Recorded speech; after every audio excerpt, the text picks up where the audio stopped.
Okay, when dealing with a neck issue, and whether that's a pinched nerve, a radiculopathy with like pain down the arm, or even just neck pain, it's usually intermittent, right? So a lot of times it comes and goes. You've probably figured out some positions or movements, activities, time of day even, that changes. So a lot of times it has to do with maybe being at the computer or at the desk at work. Head starts to kind of come forward or down.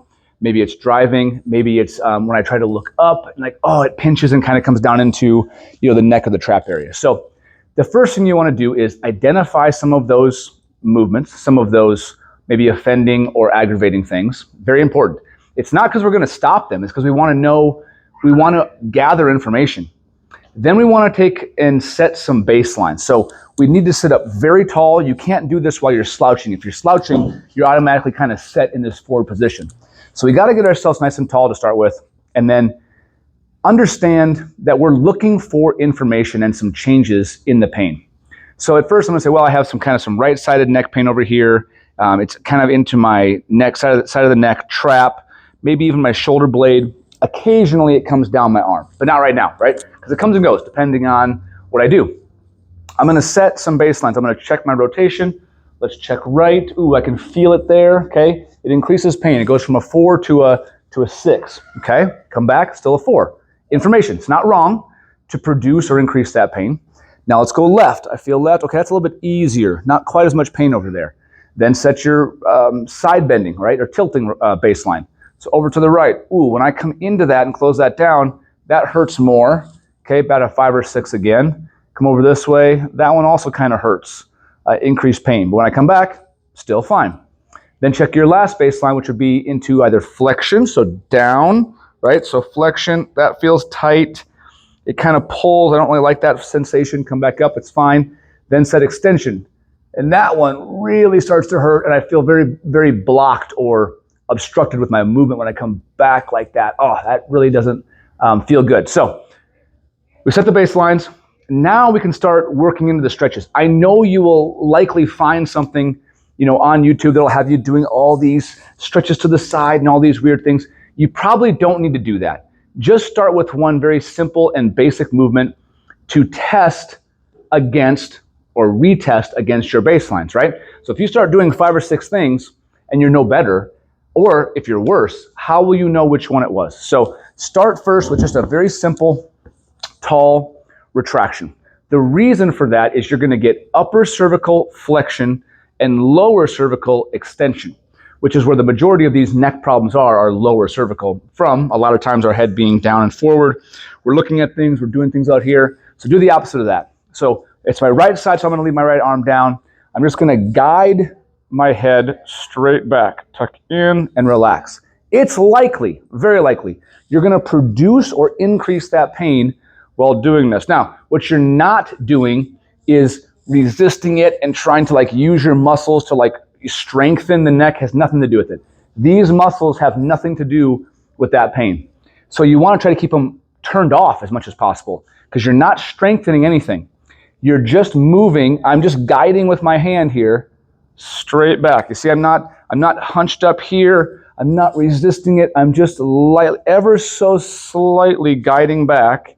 Now, you don't even need to use your hand and fingers once you have mastered kind of the plane. But without it, many times I see people either go down or up, and that's not right. It has to be on a flat plane. Picture something coming at your face, and you're going straight back into it, okay? And then relax. That's all it is. 1, okay, relax. 2, okay, it turns on, relax. Again, it's not wrong to reproduce or to increase that pain. It's just information at this point. We're trying to figure out what's going to change this. It's likely that as you keep going with these sets of 10, this gets reduced, it gets less. But the other way you're going to check it is you're going to go back to your baseline. So let's get our full set of 10 retractions in, nice and easy, nice and tall. Breathing, we can kind of hold it just for a brief time. Now, I've got a different video that I can link in there that will show you more of a sustained retraction. That's a different movement that can work for different things. But in this example, we just want to work repeated retractions, okay? So after those 10, then Take your baseline again. Where's my pain? All right. It's about a 4 out of 10 in my neck. Retest your baselines. Turn right.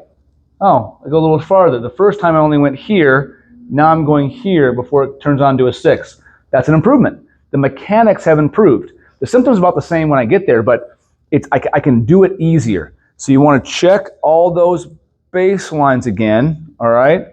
Even that one's a little bit easier to go that way. Down, back. Oh, that's still painful there. Okay. So start there because of its simplicity. One, you don't need any special equipment. It's very simple. It gives you a lot of information as well, and it's likely the vast majority of the time, 9 out of 10 times, it's correct. It rarely will be something that would be worse for you. It almost always would be beneficial.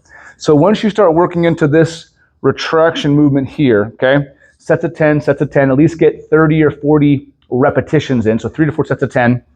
And if you're like, oh, check your baseline, actually the shoulder movement can be a good baseline as well. I can raise my arm easier, or before it was really tough to raise it up and now it's easier to move. That's a good baseline as well. Then from there, go retraction, extension, and let the head roll back. The weight of the head and that extra pressure will be a very good next test or next level of force. And so here and here, may like, oh, now, so after I did a bunch of these, now this pain is no longer there. It's maybe a 2. And I don't turn it on much when I'm back there. So in order to go further, to get this thing fully fixed, we got to go here, then back there. Oh, there it is. Back to a 4 or 5. When I come back up, no, it's back to a 2. Okay, keep going. Keep going. Further. More. As we keep going, now this pain gets less and less. So now if for some reason adding the extension, the weight of the head, starts to bring things a little bit worse, then you stop. You don't freak out and quit everything. You just understand that level of force is too much for you right now, and you go back to this level of force. You may have to stay there for another couple days before you can go back into that one. Not everyone's the same. Some people progress a little faster, some progress a little slower. So that's where I'd go next. 1. Number 2, here. Number 3 would be to go probably side bend into it. Remember, it's rarely a tight muscle or a problem with the things around the neck. It's much more likely to be a joint or a disc issue. So I'm not going to go away from the pain and open that side up. There are times when we would do that, but I would choose number 3 as to go into it. And I would first do a slight. We always start from that base position of being tall, slight tuck, not all the way back, 50%, and then over to the right. Close that down. I feel the pain a little bit, and I come back up. Good, no worse. Tuck, close it down. Now, if you want to add a little bit of overpressure to it, you could. Slight overpressure and back. But again, this is not a stretch where I'm holding and holding. I'm just going here, pressure on, pressure off. Tuck, over, pressure on, pressure off. So go with those 3 in that order. The 4th one, kind of a bonus, is when everything's feeling really good, we want to go just a little bit lower, and we're going to incorporate the weight of our arms next. So now that my arm is feeling good, pain is much reduced, I'm going to hold on to the back of my head. I'm still going to be tall. I'm still going to tuck in, so then it's retraction and then extension, but now I have the weight of my arms going back. So now I get not only my neck to move, but my upper thoracic spine, which also can play a part in that shoulder blade pain, chest pain, arm weakness, tricep weakness. So we're going to go here and back and kind of wiggle a little bit, and you can kind of whip it back a little bit, far. So when you need that extra force, then the next one I would do is add that thoracic. So sets of 10, but remember, get your baselines, understand what things make you better and worse, start with the retraction, and then progress from there as you can. If you run into a roadblock or things start to peripheralize or get a little sore, don't just give up on everything. Regress back to the beginning and start back to there, okay?